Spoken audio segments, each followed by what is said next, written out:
ও ভাইজান, যে রায়গুলো বেঁচে আছে ওগুলা নষ্ট করেন না, ফাঁকা তো জায়গা আছে।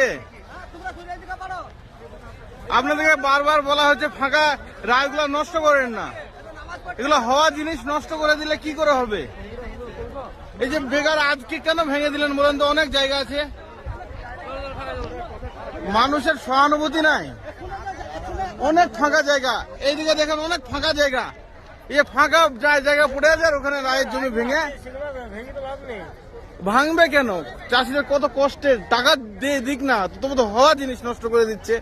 কত ফাঁকা জায়গা এখানে পড়ে আছে। যাক, ভিডিওটা দেখে একটু ভালো লাগলো।